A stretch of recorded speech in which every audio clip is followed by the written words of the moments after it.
তো you will think that আমি যে এই ভিডিওগুলো যে বানাই, আমার ডক্টরের রিপোর্টও আছে ভাই, যে আমি আওয়াজ সহ্য করতে পারি না। ওদের সঙ্গে বলেওছি যে এত আওয়াজ করো না, এত আওয়াজ। সবার বাড়িতেই অসুস্থ লোক থাকে, বুড়ো লোক থাকে না, আর আমারও বয়স হচ্ছে, সবার বাড়িতেই থাকে, কিন্তু ওরা শুনবে না। ওরে বা ভগবানের পুজো যেন সব শরীরের চেয়ে বেশি বড়।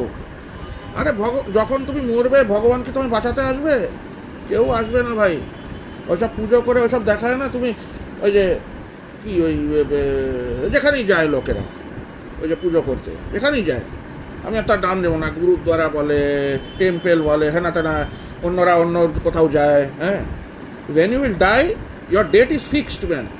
ভগবানও কিছু করবে না, ডাক্তারও কিছু করতে আসবে না, অন্য লোকও কিছু করবে না, এলিয়েন এখানে প্লেনেট থেকে আসবে না, ঝাঁপ মারবে না, অ্যানাকন্ডা সাপ তোমার কিছু করবে না, হ্যাঁ, ডাইনোসরে কিছু করবে না, কিছুই করবে না লোক। তুমি মরার দিন মরবেই, কেউ কিছু করবে না। টাকা দিলেও তুমি কিছু বাঁচবে না, হ্যাঁ, যত টাকা ফেলো কেউই বাঁচাবে না তোমাকে। যেদিন মরার তোমার দিন আছে না, সেদিন মরবেই।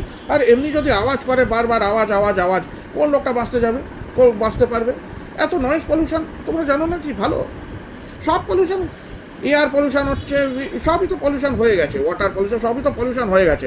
এখন নয়েজ করেও কি তোমাদের, এই তো একটা ম্যাচ কেউ জিতলো, পটাকা ফাটতে শুরু করে দিল। কটাই বা যেতে কেউই জানেও না, আর খালি তো ক্রিকেট, অন্য কিছু তো খেলতে পারে না, সবাই জানে। এ সত্যি কথা বলতে রেগে যাওয়ার কিছু নেই। আর কি কিছু খেলতে পারে ইন্ডিয়া? Anything else? নাথিং।